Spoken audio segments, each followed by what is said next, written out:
ঘুম থেকে উঠেই দেখছি একদম মুষলধারে বৃষ্টি হচ্ছে, একদম রাত থেকে বৃষ্টি পড়ে যাচ্ছে, সকালবেলাও দেখছি কমেনি। তো আজকে ছেলেকে স্কুল যাওয়ার জন্য রেডি করেও মানে পাঠাতে পারিনি, এতটাই বৃষ্টি পড়ছিল স্কুল যাওয়ার টাইমে। টিফিন বানিয়ে টিফিন রেডি করে ঘুম থেকে উঠেও ছেলেকে স্কুল পাঠাতে পারলাম না। আর মনটা কিন্তু একদিকে ভালোই হয়ে গেছিলো, কারণ কি আমার বৃষ্টি। এভরিওয়ান, কেমন আছো তোমরা সবাই? আশা করি খুব ভালো আছো। আর আমি কিন্তু বেশ ভালো আছি, কেন ভালো থাকবো না বলো? সকাল সকাল ঘুম থেকে উঠেই দেখি বৃষ্টি পড়ছে, এত বৃষ্টি পড়ছে। বৃষ্টি দেখলে আমার মনটা কিন্তু সত্যি একদম ফ্রেশ হয়ে যায়, মানে কেন জানি না, কাজে একটা অন্য লেভেলের এনার্জি কাজ করে আমার।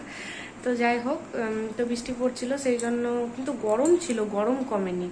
তাড়াতাড়ি তাড়াতাড়ি করে রান্না কাজবাজ সব কিছু করে নিয়েছি। আর রান্না করতে করতে যে আমি কাজ করব আমার সেই ভাগ্য হয় না, মানে ভ্লগ করবো আর কি, তো সেই ভাগ্য আমার হয় না। কেন হয় না? আমার মেয়ের জন্য হয় না। কি মামাম এত দুষ্টু হয়ে গেছে যে রান্না যখন করি তখন এদিক ওদিক চলে যায়। তো সেই কারণে ওকে ফোনটা দিয়ে, ওইটুকু টাইমের জন্য ফোনটা দিয়ে আমি তারপর রান্না করি। তো সেই কারণে এখন রান্না করতে করতে একদম আমার মানে ভিডিও করা হচ্ছে না। তো ভাবলাম যে অনেক দিন ধরে একটা ভিডিও আমি আগে থেকে করে রেখেছি, তো আজকের ভিডিও নয় এটা, 2-3 দিন হয়ে গেল ভিডিওটা করে রাখা। তো ভাবলাম যে চলো আজকে ভিডিওটা মানে আপলোড করতে হবে। তো সেই কারণে তোমাদের সাথে একটুখানি ইন্ট্রোটা দিয়ে শুরু করি আর কি। তো সেই কারণে ভিডিওটা শুরু করলাম। তো চলো তোমাদের দেখাবো আজকে কি রান্না হয়েছে, সেটা দেখাবো। তো রান্না করতে করতে তো আর ভিডিও করা হয়নি, আগেই বললাম। তো চলো তোমরা ভিডিওটা কন্টিনিউ করো, আশা করছি তোমাদের খুব ভালো লাগবে। আর স্নান টান সেরে একদম, এখন কটা বাজে? 2:15, 2:20, 2:20 বাজছে এখন একদম। তো তোমাদের দাদাভাই ডিউটি থেকে আসারও টাইম হয়ে গেছে। তো চলো। তো দেখো, এই যে রান্নাঘরে চলে এসেছি। আজকে চিংড়ি মাছ, ঝিঙে আর এই কাটোয়া ডাঁটা বলে, তোমরা কি বলো জানি না, বাট আমাদের এখানে কাটোয়া ডাঁটা বলে। আর কাঁঠালের বীজ দিয়ে একটা তরকারি হয়েছে মাখা মাখা করে।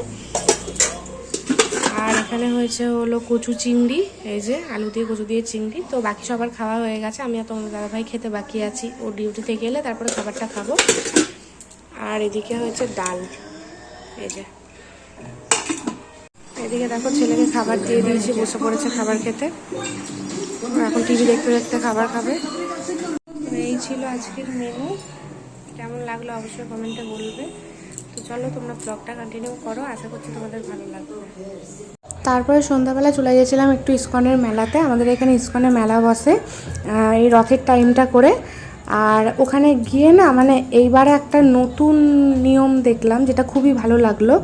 তো মেলাটা ঘুরতে ঘুরতে এই যে দেখছো, একটা মানে আর্চের মতো করে দিয়েছে খড় দিয়ে, টুনি লাইট দিয়ে, আর ইট পেতে দিয়েছে। ইটের মধ্যে না নাম্বার লেখা আছে। তো সেই নাম্বারগুলো ওই যে দেখো, সবাই আস্তে আস্তে করে পা দিচ্ছে, দেখতে পাচ্ছ নাম্বার লেখা আছে। আর একটা করে নাম্বার পা দিতে হবে, আর হরে কৃষ্ণ হরে রাম, হরে কৃষ্ণ হরে রাম করে মানে কৃষ্ণ নাম জপ করতে হবে। তারপরে যখন রথের কাছে পৌঁছে যাব, তারপরে রথটা টানতে পারবো। আমার কিন্তু ভীষণ ভালো লেগেছে। তো প্রত্যেকবারই আসি, কোনোবার কিন্তু এই নিয়মটা মানে হয় না। এই বছর দেখলাম যে মানে নতুন নিয়ম আর কি। তো দেখে খুব ভালোই লাগলো, আর মনটাও খুব ফ্রেশ হয়ে যাচ্ছিলো। এদিকে মাম্মাম চারিদিকে তাকাচ্ছে, আর এত লোকজন দেখে ও কিন্তু মানে ভীষণ এক্সাইটেড একদম, যেহেতু মেলা খুব পছন্দ করে। আর মেলাতে গিয়ে মানে সেই রথ টানার জন্য একদম পাগল করে দিচ্ছিল। তো দেখো এই যে মানে এত সুন্দর করেছে না নিয়মটা, দেখো। আর যারা ওখানে সেবা করছে তারা বারবার ওই নাম্বারগুলো সবার পায়ে মুছে যাচ্ছে, তো তারা আবার নাম্বারগুলো রিপিট করে দিচ্ছে, মানে নতুন করে আবার লিখে দিচ্ছে আর কি।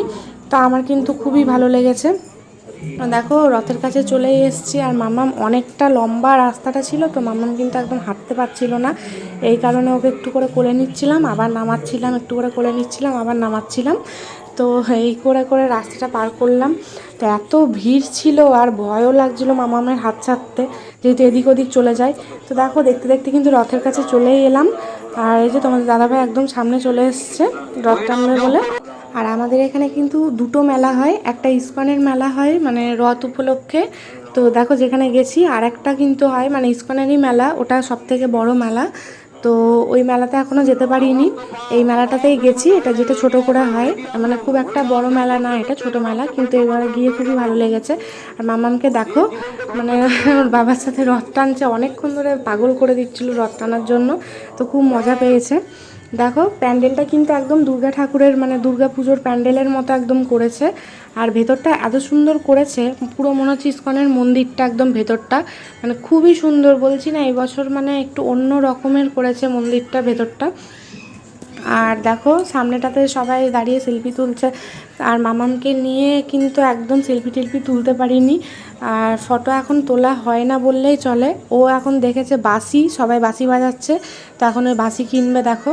তো বাঁশিওয়ালাকে দাঁড় করিয়ে এখন সে বাঁশিওয়ালা কিছুতেই খুঁজে পাচ্ছি না, এদিক ওদিক তাকিয়ে তাকিয়ে কোনোভাবে সেই একটাই বাঁশিওয়ালা ওখানে ঘুরে বেড়াচ্ছিল। আর ওই বাঁশিওয়ালাকে খুঁজতে খুঁজতে আমাদের মানে মেলা ঘোরা হয়ে গেছে। তো ফাইনালি তারপরে এসে দেখলাম যে ওই প্যান্ডেলের সামনে একদম বাঁশিওয়ালা। তো দেখো এখন বাঁশি কেনা হয়ে গেছে, এখন জেদ ধরেছে যে আমাকে ওই ব্রেসলেট দেখেছে, ক্লিপ গার্ডার ওসব দেখেছে, এবার বলছে যে আমাকে ব্রেসলেট কিনে দাও। যেহেতু দিদির হাতে দেখেছে, মানে আমার জায়ের হাতে, মেয়ের হাতে সবসময় দেখে যে দিদি পরে থাকে, তো ওই কারণে নিয়ে দেখো সেই ব্রেসলেটের দোকানে গিয়ে এখন সেই ব্রেসলেট কিনে দেওয়া হলো ওকে। আর এত বাবলস, এত বল, এত খেলনা দেখে ও কিন্তু আর নিজেকে মাথা কোনোভাবেই ঠিক রাখতে পারছে না। তো খালি বলছে এটা কিনে দাও, ওটা কিনে দাও, এটা কিনে দাও। তো এই করে করে কাটিয়েছে। আর এই দিকটা দেখো সেই কত সুন্দর করে খড়ের ছাউনি করে এই জায়গাটা ঠাকুরের মানে কোনো পুজো হয়েছে আর কি। আর তারপরে দেখো, আর এখানে কিন্তু প্যান্ডেলগুলোর মধ্যে মানে এত সুন্দর সবই হোমমেড জিনিস, কারণ কি ইস্কনের জিনিস সব বিক্রি হচ্ছে। তো তুলসীর মালা, তারপরে ঘি থেকে শুরু করে আচার থেকে শুরু করে সবই একদম হোমমেড জিনিস যেটাকে বলা হয় আর কি। তো সব একদম বিক্রি হচ্ছিল। তো সেটাই প্যান্ডেলের ভেতরগুলো গিয়ে গিয়ে এরকম স্টল দিয়ে দিয়ে মানে সব বসেছে। আর এত ভালো লাগছিল দেখতে না, মানে কিনবো কি তার থেকে বেশি আমার মানে দেখতেই ভালো লাগছিলো। আর দামটাও অনেকটাই কস্টলি ছিল, এই কারণে কিছুই কিনতে পারিনি। মামামের জন্য খালি কয়েকটা জিনিস কিনেছি, আর ছেলের জন্য কয়েকটা জিনিস কিনেছি, ব্যাস এর থেকে বেশি আর কিছু কিনিনি। তো সবই তো জানো, বুঝতেই পারছো ইস্কনের জিনিস মানে সব কিছুই ঠাকুরেরই জিনিসপত্র, চাবি, রিং, সব কিছুই ঠাকুরের।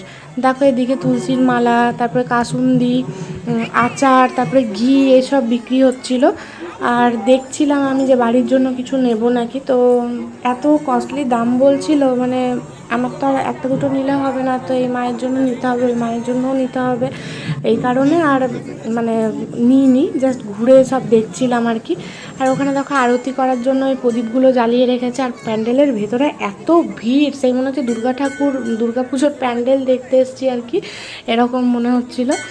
তো মামামকে কোলে নিয়ে নিয়ে ভেতরটা ঢুকছি। আর সেদিনকে এত গরম ছিল, বৃষ্টি কিন্তু সেদিনকে একটুও পড়েনি, বললাম না ভিডিওটা আগে থেকে করে রেখেছিলাম। তো সেই দিনকে একদম বৃষ্টি পড়েনি, সেই জন্য সেই নাজেহাল অবস্থা হয়ে গেছে ভেতরে ঢুকতে ঢুকতে একদম। তো দেখো এই জায়গাটা প্রচণ্ড ভিড়, ওই ঘন্টাটা বাজানোর জন্য, যেহেতু ঘন্টাটা অনেক বড় ছিল, ওই জায়গাটাতেই সবাই দেখো সবাই ভিড় করে দাঁড়াচ্ছে, আর সব বাচ্চারা মানে মজা পাচ্ছে ওটা ঘন্টাটা বাজানোর জন্য। তো আমরা ওখানে দাঁড়িয়েছিলাম কিছুক্ষণ, তারপরে এতটাই ভিড় ছিল ওই জায়গাটা, মানে গ্যাঞ্জাম, মনে হচ্ছিলো যে পড়ে যাবো হুমড়ি খেয়ে। তো এরকম ভিড় ছিল আর কি, সে দুর্গা পুজোর মতো একদম অবস্থা, দুর্গা পুজোতে যেরকম লোকে ভিড় করে ঠাকুর দেখতে যায় ওরকম। আর দেখো প্যান্ডেলের ভেতরে চলে এসছে, দেখো মনে হচ্ছে পুরো ইস্কনের ভেতরটা ঠিক যেরকম ঠিক ওইভাবেই সাজানো একদম প্যান্ডেলের ভেতরটা। তো অন্যবার আসি, কিন্তু এতটা মানে সুন্দর করে না, প্যান্ডেল করে ঠাকুর করে ঠিকই, কিন্তু এতটা সুন্দর করে না। তো দেখো এখানে জগন্নাথ দেব, সুভদ্রা, বলরাম সবাইকে রেখেছে। আর চারিপাশে কিন্তু মানে ওরকম ছবি করে কিছু খুব সুন্দর মানে প্যান্ডেলের মধ্যে সাজিয়ে রেখেছে। আর চারিদিকে সব স্টল বসেছে, বই, এটা ওটা, মানে অনেক কিছু বসেছে, আমি অত নাম বলতে পারছি না, যতটুকু দেখেছি আর কি দেখলাম। তো মামামকে নিয়ে তো আর সবটা ভিডিও করা সম্ভব না, কারণ কি ওকে কোলে নিয়ে নিয়ে একদম হাত ব্যথা হয়ে যাচ্ছিলো। একবার তোমাদের দাদাভাই ধরছে, একবার আমি ধরছি, এই করে করে মেলাটা ঘুরেছি। তো দেখো এখানে ভক্তরা বসে কীর্তন করছে, মালা জপছে, এসব করছে।